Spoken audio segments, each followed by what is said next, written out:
बाहेर कोसळणाऱ्या मुसळधार पावसाच्या सरी त्या काचेच्या खिडकीवर एका लयीमध्ये आदळत होत्या.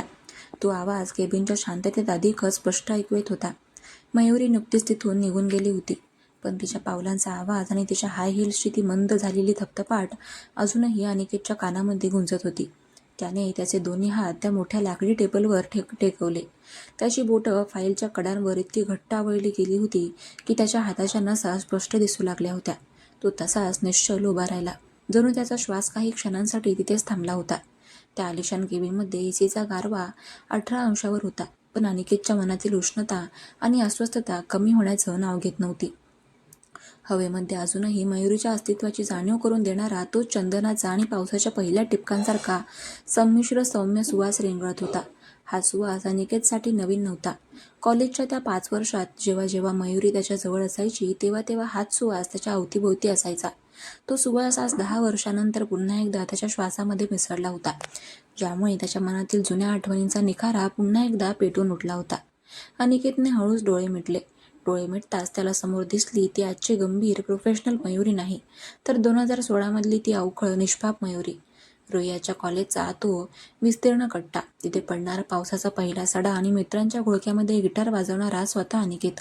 मयुरी जेव्हा लायब्ररीच्या पायऱ्यांवरून खाली उतरायची, तिच्या हातामध्ये नेहमी जाडजूड पुस्तकांचा गठ्ठा असायचा आणि डोळ्यांवर साधा चष्मा. ती कधीच कोणाकडे लक्ष द्यायची नाही, आपल्याच विश्वात असायची. आणि तिची ही शांतता अनिकेतला सगळ्यात जास्त भावली होती. तिच्या चेहऱ्यावर हसू आणण्यासाठी अनिकेतने काय काय केलं नव्हतं.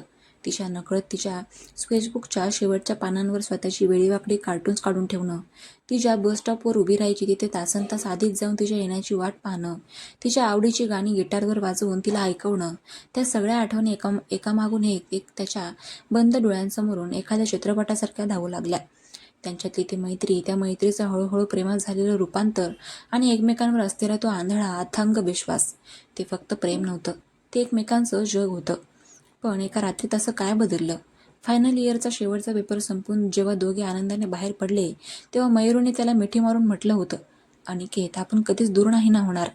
आणि त्याच रात्रीनंतर ती अशी गायब झाली की जणू तिने या जगामध्ये स्वतःचं अस्तित्वच ठेवलं नव्हतं.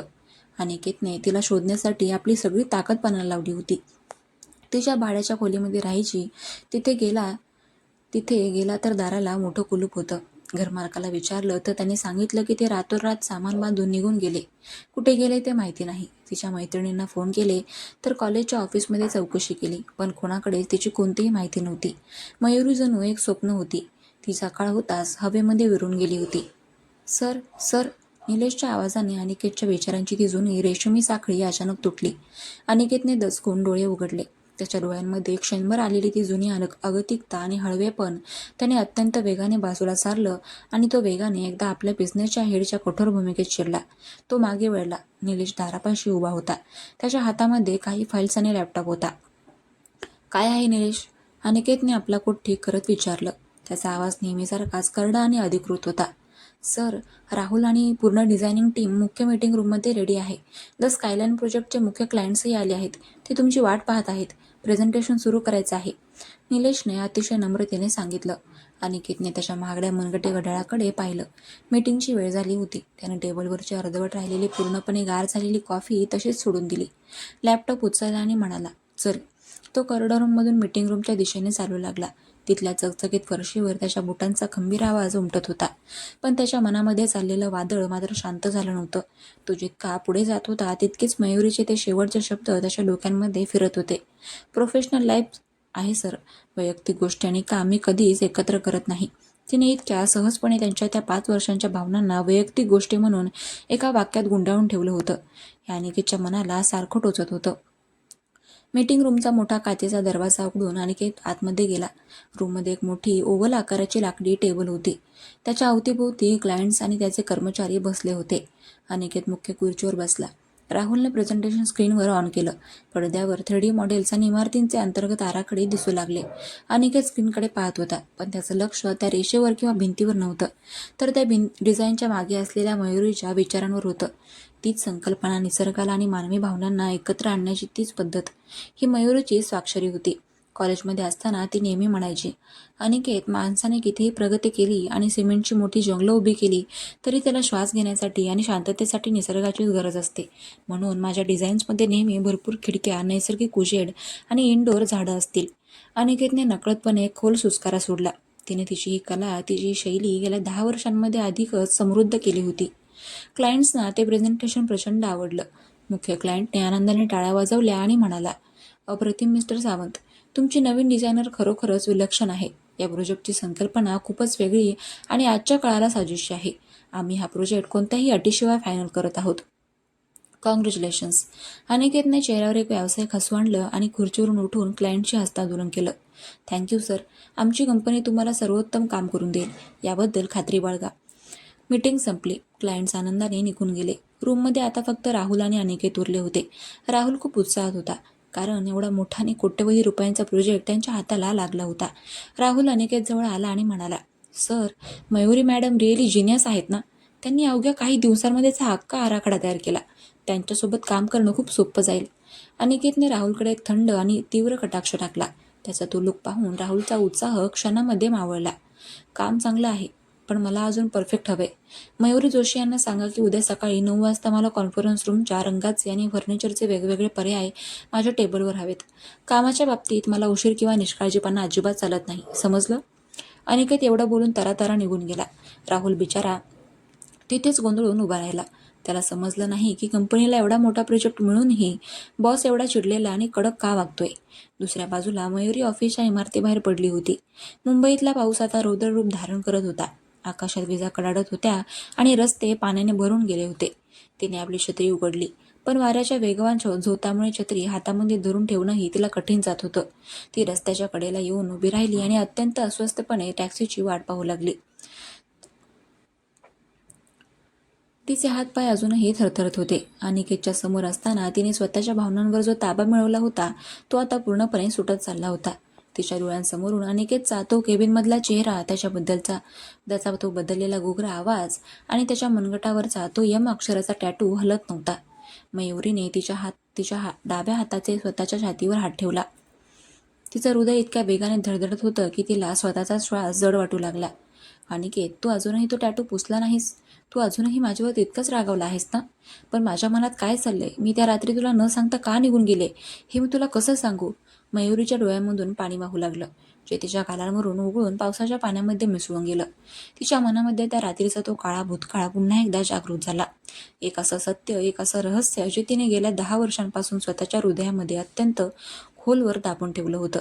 एक असं गुपित जे जर आज अनिकेत समोर आलं तर कदाचित सगळंच विस्कटून गेलं असतं.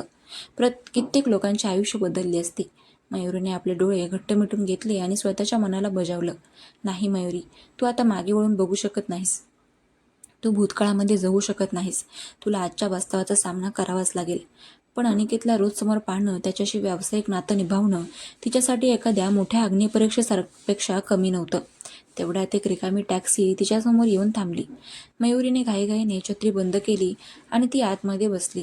तिने टॅक्सीच्या खिडकीच्या काचेवर आपलं डोकं टेकवलं. बाहेर पडणारे पावसाचे थेंब काचेवरून उघळत होते. जणू काही तिच्याच आयुष्यातील अश्रूंच्या धारा होत्या. आता मी त्याच्यासमोर रोज कशी जाऊ? उद्या पुन्हा मला त्याच्या केबिनमध्ये जावं लागेल. त्याच्या त्या तीक्ष्ण प्रश्नांना सामोरं जावं लागेल. मी स्वतःला किती काळ खंबीर दाखवू शकेन? या विचाराने तिचं मन अधिकच व्याकुळ झालं होतं. रात्रीचे 9 वाजून गेले होते. क्रिएटिव्ह स्पेस आर्किटेक्ट संपूर्ण ऑफिस आता रिकामं आणि शांत झालं होतं. सगळीकडे दिवे मालवले गेले होते. फक्त कोपऱ्यातल्या अनिकेतच्या केबिनचा पिवळा दिवा अजूनही जळत होता. अनिकेत त्याच्या टेबलवर बसून होता. त्याच्यासमोर त्याचा लॅपटॉप उघडा होता, पण स्क्रीनवर कोणत्याही प्रोजेक्टची फाईल नव्हती. तर मयुरीची अधिकृत प्रोफाईल फाईल उघडी होती. तिने गेल्या 10 वर्षांमध्ये कुठल्या कुठल्या कंपन्यांमध्ये काम केलं, तिचे आधीचे प्रोजेक्ट्स कोणते होते, या सगळ्याची माहिती तो अत्यंत बारकाईने वाचत होता. या फाईलमध्ये एक गोष्ट अनिकेतच्या डोळ्यांमध्ये सारखी सरत होती, जी त्याने आधीही पाहिली होती. मयुरीच्या नावापुढे अजूनही मयुरी जोशी असंच लिहिलं होतं. म्हणजेच तिचं लग्न झालं नव्हतं. हे पाहून अनिकेतच्या मनामध्ये अनेक नवीन शंका आणि प्रश्न निर्माण झाले होते.